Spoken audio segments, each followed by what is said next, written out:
Olá, alunos! A nossa primeira videoaula, nós vamos tratar um pouquinho da conceituação de ergonomia e como é que ela foi desenvolvida. Primeiramente, vamos comentar um pouquinho sobre a nossa bibliografia. Nós temos disponíveis no sistema, na biblioteca virtual, nós temos disponíveis esses 3 primeiros livros, que são a bibliografia básica da nossa disciplina, esses 2 primeiros mais voltados para a área de higiene e segurança do trabalho, e esse terceiro, que está na biblioteca do Grupo GEM, que vocês podem acessar também com o link que vai ser disponibilizado. No entanto, eu decidi também inserir alguns conteúdos de outras bibliografias para complementar o conteúdo. Inclusive, eu deixei aqui também recomendados mais dois livros adicionais, o primeiro ali em cima, que é o Ergonomia, Projeto e Produção, do professor Ichiro Iida. Ele está aí na sua 3ª edição, dessa vez, inclusive, com uma parceria com a professora Lia. O livro do Ichiro Iida, ele é uma referência clássica, ele tem muito conteúdo, é um livro grande, é um livro extenso. Nós vamos, à medida do possível, providenciar o conteúdo dele para vocês. Já esse livro de baixo aqui é do professor Másculo, ele tem um conteúdo mais voltado para a engenharia de produção, ele tem alguns cases, é muito interessante. Quem conseguir o acesso também em algum acervo físico, seria muito interessante que conseguisse ler.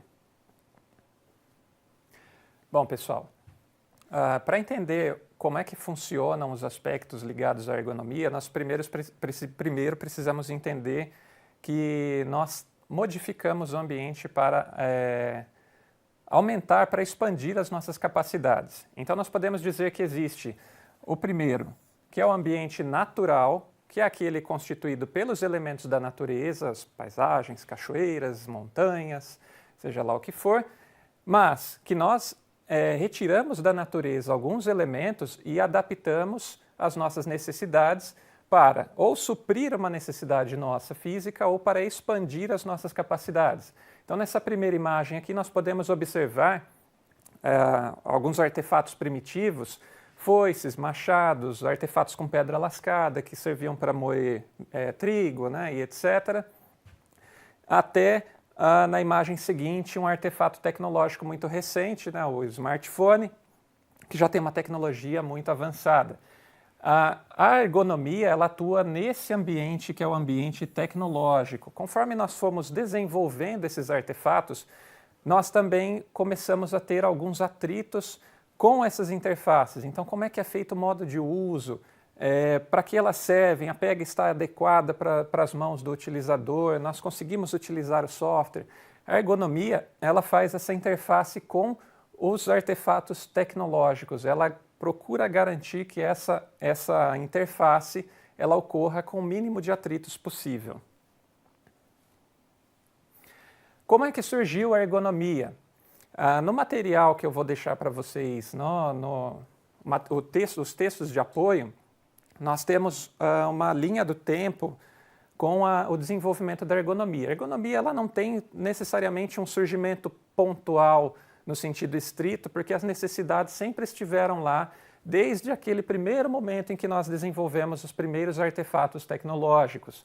Porém, como vocês vão verificar, apenas no fim da Segunda Guerra Mundial, para ser mais específico, surgiu a primeira organização de ergonomia e que marcou aí o surgimento da ergonomia.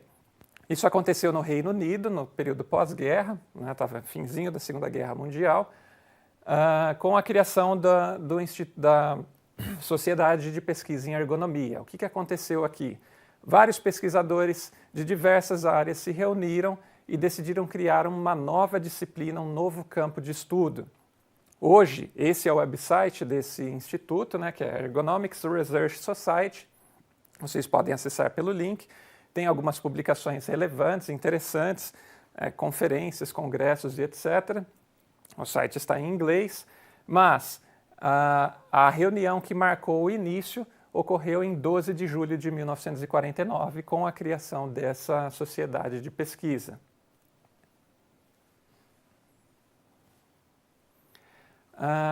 Como é que se define ergonomia, então? Ergonomia, ela trata justamente da adequação desses artefatos tecnológicos às capacidades humanas. Então, vocês vão verificar nas bibliografias que existem diferentes definições, mas, no geral, todas elas tratam da adaptação do ambiente tecnológico e, no caso da engenharia de produção também, do ambiente de trabalho, ok? Então, das tarefas, das atividades que são desenvolvidas no ambiente industrial, principalmente, as características humanas, as capacidades, as limitações, ok?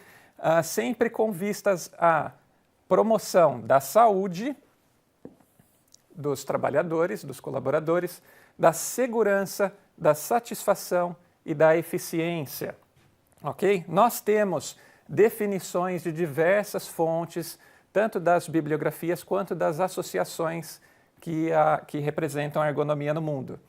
Então, nós temos a Associação Internacional de Ergonomia.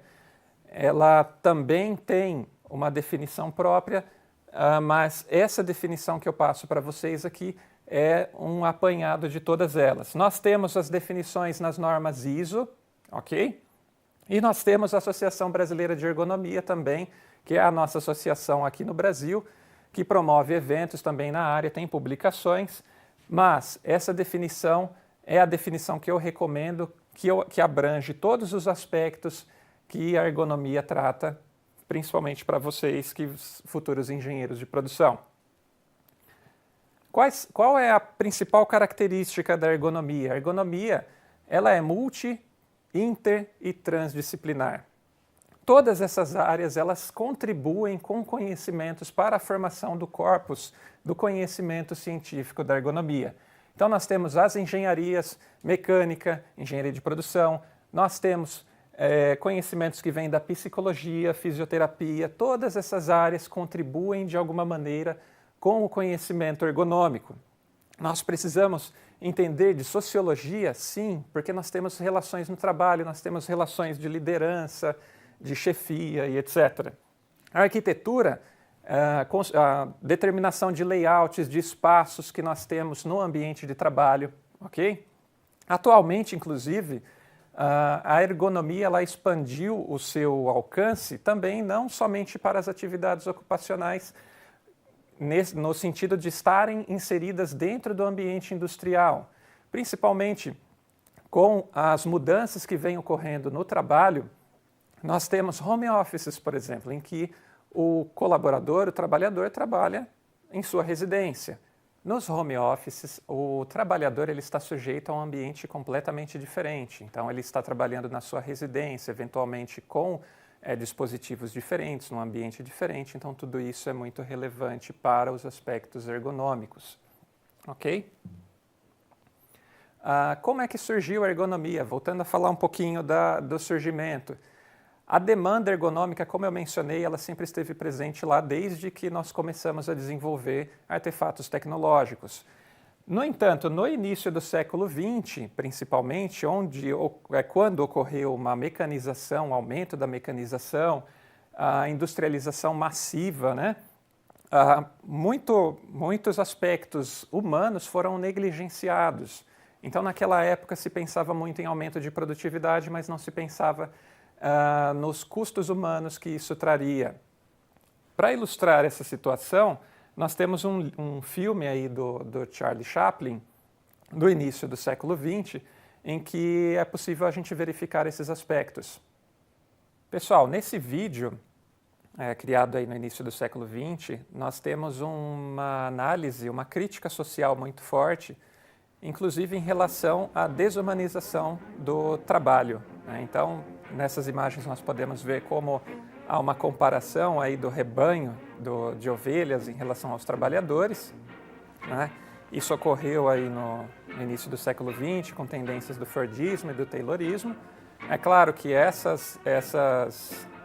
esses desenvolvimentos eles foram importantes para a indústria, para a engenharia de produção de uma maneira geral, mas naquele tempo ainda não se tinha muita preocupação com os fatores humanos. Então a gente consegue perceber aí que o ritmo do trabalho, né, ele é totalmente determinado pela máquina. Algumas alavancas dão a impressão de que exigem uma força muito grande, até pelo porte físico do sujeito que ativa a produção.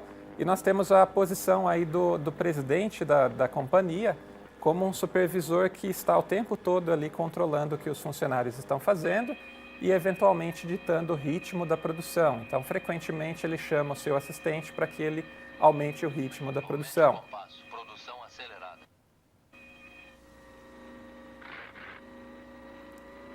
Agora a gente vai ter uma noção de qual que é o impacto que isso causa nos trabalhadores que estão lá no chão de fábrica, né?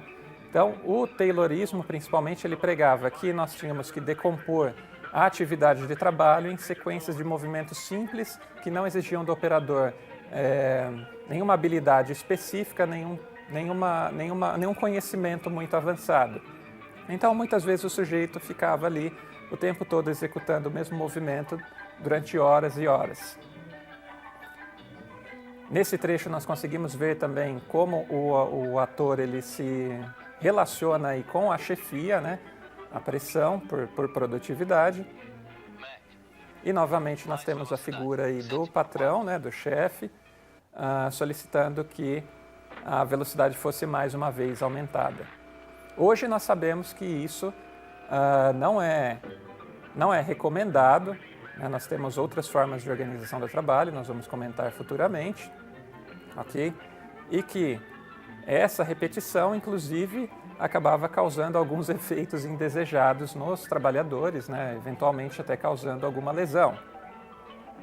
Percebam que ele bate ponto, né? Ele registra o ponto quando ele se ausenta do trabalho, nesse caso ele ia até um refeitório, ou até o banheiro, perdão. E um pouquinho mais à frente nós temos um outro trecho em que um sujeito apresenta um dispositivo de alimentação automática. Então o que acontece? O trabalhador ele está ali mobilizado, é lógico que isso é uma sátira, né? E ele é alimentado automaticamente. Então qual que é a crítica embutida aí? A crítica é, esse dispositivo ele foi inventado com um propósito bem simples, que o trabalhador pudesse se alimentar enquanto trabalha. Então ele não se ausentaria da linha de produção, mesmo durante o período de refeições. Obviamente, como vocês podem ver no vídeo, né, não foi removido, mas isso gerou alguns atritos. E por fim, nós temos aí o trecho final do vídeo, em que toda essa situação de trabalho acabou culminando no nosso protagonista com alguns problemas mentais. Ou seja, isso deixa claro que a preocupação com os fatores humanos ali dentro da empresa não era uma prioridade. Pessoal, um outro conceito básico da nossa disciplina é o conceito relativo aos efeitos que o trabalho causa no corpo humano. Então nós temos aqui dois termos, LER, que deve ser conhecido de muitos de vocês já, que são as lesões por esforço repetitivo. E nós temos os distúrbios osteomusculares relacionados ao trabalho. Esse primeiro termo, embora ele conste na legislação, inclusive, ele é um termo que tende a cair em desuso. Por quê? Primeiramente porque ele já inicia com lesão. E o propósito da ergonomia é adequar esses sistemas, o trabalho humano, antes que a lesão ocorra. Então nós não devemos esperar que o ser humano entre num processo, num processo patológico, num processo clínico, para que nós tenhamos que atuar nas questões do trabalho. Né? Então, nesse sentido, o termo distúrbios é muito mais adequado, porque ele, inclusive, já tem um caráter preventivo. Ou seja, um distúrbio não é necessariamente uma lesão, é algum sintoma que ocorre antes da lesão. Continuando aqui, nós também temos esforço repetitivo. Então, esse termo ele também já está apontando causas. Nós sabemos hoje que esforço e repetição não são os únicos fatores que geram os problemas aos trabalhadores durante a execução de suas tarefas, ok? Então, nesse sentido, o termo DORTS é muito mais adequado do que o primeiro. Inclusive, esse primeiro termo ele era um diagnóstico clínico genérico. Então, independente de se o trabalhador apresentava sintomas no ombro ou sintomas no punho, o diagnóstico era LER, era o mesmo diagnóstico e o tratamento muitas vezes era o mesmo e que se mostrava inadequado dependendo da situação em que o trabalhador se encontrava. Eu extraí essa tabela do Instituto Nacional de Segurança e Saúde dos Estados Unidos, tá? Em que nós temos aqui alguns fatores de risco e graus de associação do surgimento de DORTs para cada região anatômica. Então, nós podemos ver aqui, por exemplo, no início da tabela, que o pescoço, a região do pescoço, nós temos um grau de associação médio apenas com repetição, ok? E com força. Porém, nós temos uma associação forte com a questão postural, ok? Então, mais uma vez, para ressaltar que a força e repetição, esforço e repetição, são apenas dois dos fatores que nós temos numa gama muito maior de exigências que podem ocasionar aí os DORTs, ok? Nós temos para a região dos ombros, região do cotovelo, nós temos a continuação dessa tabela no slide seguinte, ok?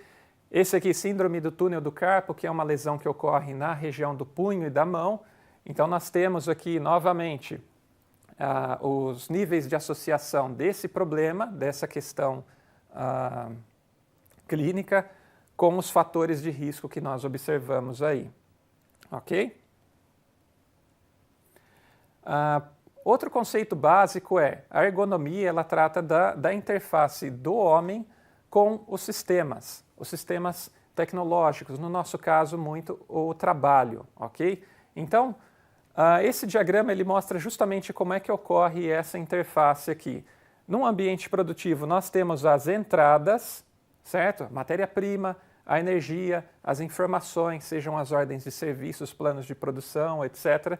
E nós temos o ambiente físico aqui no qual o homem está inserido, no qual os equipamentos estão inseridos e a forma, inclusive, como o trabalho é organizado, inclusive com a atribuição de tarefas. E, por fim, nós temos as saídas, no lado direito aqui, onde nós teremos os produtos, eventualmente a energia gerada, ok? E os conhecimentos também que são reaproveitados no próprio processo produtivo. Nós temos, digamos assim, subprodutos do trabalho também, que são as consequências, certo? Então, a fadiga que é causada nos trabalhadores, o estresse, erros e etc., e eventualmente algum acidente. E nós temos subprodutos do processo produtivo também, sucatas, rejeitos e etc. Nós temos nesse outro diagrama de uma outra fonte bibliográfica também os níveis da tarefa. Então, o nível das condições de trabalho, onde nós temos as características do operador, porte físico, a motivação e etc. Os objetivos e as exigências da tarefa, que são determinados pela organização. Nós temos o ambiente da tarefa também. Então, como é que ocorre esse processo, quais são as instalações que são oferecidas, quais são as condições físicas, químicas e organizacionais. Nós temos o nível de atividade, que aqui é onde ocorre de fato o trabalho, ok? E nós temos o nível dos efeitos da atividade, onde nós temos o desempenho do operador, a sua produtividade, nós temos o rendimento, ok? Nós temos também, no nível dos efeitos, a carga de trabalho, que pode ser excessiva ou não, as consequências para o operador, então fazendo um paralelo com o diagrama que nós acabamos de ver, nós temos as consequências para o operador, fadiga, estresse, etc. Ok? Tudo isso aqui representa o quê? Custos humanos do trabalho. Para finalizar, pessoal, então nós vimos que no início do século XX nós tínhamos muitos desafios relacionados ao quê? A mecanização e a falta das considerações dos fatores humanos, dos fatores ergonômicos nos processos produtivos. Hoje nós vivemos o que nós chamamos aí de quarta revolução industrial. Então nós temos automatização, nós temos sistemas informatizados, nós temos sensoriamento e fica aqui a questão de como é que a ergonomia vai evoluir para abarcar esses sistemas. Então, por exemplo, na proliferação de painéis sensíveis ao toque, será que essa é realmente a melhor opção? Para um automóvel, por exemplo, será que é melhor eu ter um painel digital no qual eu tenho que desviar a minha atenção, olhar para a tela e selecionar a função que eu preciso, ou será que é melhor ter um botão analógico que por meio do toque eu consigo diferenciar a sua função, ok? Na questão da automatização, os robôs no processo produtivo, qual que é o papel do ser humano aí? Que novo tipo de atritos vão surgir? Ok, pessoal? Então, eu proponho essa discussão nessa primeira semana, nós vamos discutir como esses novos aspectos influenciam na ergonomia e quais são os desafios que nós teremos que enfrentar daqui para frente. Muito obrigado.